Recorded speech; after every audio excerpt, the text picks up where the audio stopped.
Good afternoon. This is World at Noon. My name is Timile Falade. The federal government has inaugurated the World Blood Donor Day Committee. The acting director of the National Blood Service Commission, Dr. Omale Amedu, in a statement, said the committee is tasked with ensuring a successful celebration of the World Blood Donor Day. The committee is made up of members from the Commission, government agencies, and non-governmental organizations, including the World Health Organization. The World Blood Donor Day celebration is scheduled to take place on June 14, 2023. The World Blood Donor Day celebration aims to raise awareness about the importance of blood donation and to encourage more people to become regular blood donors. The Independent National Electoral Commission (INEC) has written to the Nigeria Police Force asking it to investigate the suspended Adamawa Resident Electoral Commissioner Udu Yunusa Ari over his role in the state's governorship election. Yunusa Ari had declared the All Progressives Congress APC candidate Aisha Dahiru as the winner of a supplementary poll, even when the collation of results was ongoing, a decision INEC nullified. About 1 week after the incident, the police said they had received INEC's letter demanding Yunusa Ari's probe. Inspector General of Police, while expressing the commitment of the NPF to uphold democratic values, assured Nigerians and the international community that the police would leave no stone unturned in unraveling the remote causes of the unwholesome conduct of the wreck, as well as ensure that all persons fingered in the course of investigations are brought to book.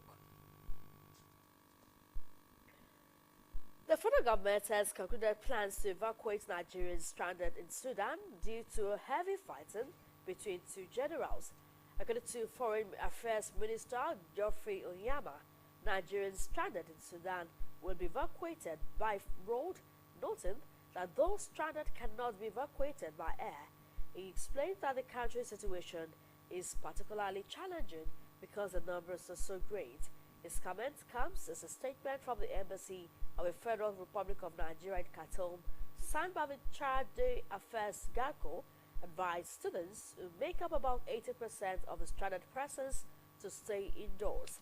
The federal government said it was still dangerous to embark on a journey towards the borders of Sudan without security clearance and guarantee from the Sudan authorities. The embassy also reassured the Nigerian students that their safety and well-being were of priority concerns.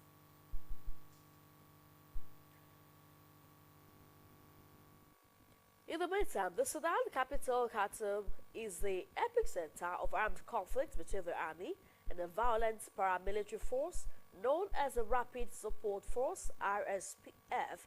Both have set up checkpoints and clashed indiscriminately, resulting in a mountain death toll and acute shortage of food, electricity, and water. The harrowing conditions have triggered a mass exodus and transformed Khartoum, a bustling city of 5 million residents that now feels like a ghost town. Thousands of people are fleeing Khartoum and the western region of Darfur to seek refuge in neighboring Chad. Getting out of Sudan was not an easy decision to make. It was not an easy journey. What I would recommend to my sisters and brothers that are trying to flee Sudan right now is you need to be brave. Please take care of each other. Don't carry too much money or too many clothes. Pack lightly. Make sure you have plenty of food and plenty of drinking water. The journey is really, really long. And when you think about it, just go for it. Don't think of the what ifs. Just please try to get out and be safe. Getting out of Khartoum was definitely the most difficult part of this entire journey. Having to go through these checkpoints where you don't know whether you're going to be robbed or killed, or just holding my mother's hands, looking into my grandma's eyes, just all holding each other's hands and praying that it all goes smoothly. I would say that even though it was the shortest part of the trip, it was definitely the most nerve-wracking. The situation has just gotten so much worse in the last few days. People have completely run out of food, clean drinking water. The hospitals are almost at zero capacity. They're completely not working. There's no petrol. People can't move around. Even evacuation fees. If like when we evacuated, it was way much easier. It was smooth. Even at the border, there weren't that many people, but now these borders are filled with so many people, and it is turning into a full-blown humanitarian crisis that needs to be stopped. A ceasefire needs to be put into place, and the people of Sudan need to be evacuated safely. Protests are taking place in Bangladesh capital Dhaka to mark the 10th anniversary of Rana Plaza disaster. 11,134 people died when an 8-story Rana Plaza collapsed on April 24, 2013, on the outskirts of the capital. Some reforms have taken place since Rana Plaza disaster, but activists say they are not enough. Nearly 2,500 factory workers were also injured in the Rana Plaza collapse in April 2013 in Dhaka. Peru's former president, Alejandro Toledo, has been transferred to prison to serve a pre-trial detention of 18 months. Toledo, accused of accepting more than $35 million in bribes during his 5 years in office, was extradited from the United States to face corruption charges. Sahid Aribisala reports. Handcuffed and escorted by U.S. Marshals, former President Alejandro Toledo landed in Peru early Sunday after losing a final bid to prevent his extradition. A few supporters waited outside the airport. We came to support our leader because he was the best president. He left the economy stable. We used to have 10 pieces of bread for a few cents, and now we can't afford anything. A few supporters waited outside the airport.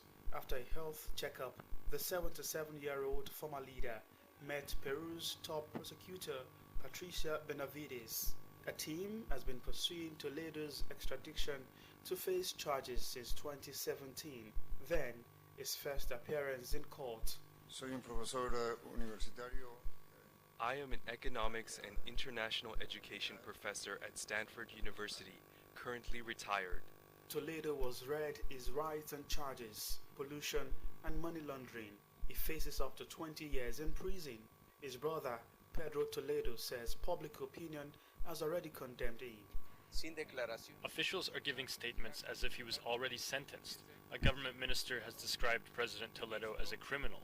That is a prejudgment. Witnesses have told prosecutors Toledo received $35 million in bribes in exchange for public works contracts, charges he denied. Toledo says he will die if he goes to prison. He wants Peru's judiciary to allow him to remain under house arrest, but prosecutors here say he has been a fugitive since 2017 and they believed he will try to escape. Alejandro Toledo now joins 5 former presidents under investigation for corruption, for now from a prison cell. Sahid Aribisala, Osrc News. And with that, we conclude World at Noon this afternoon. Thank you so much for watching.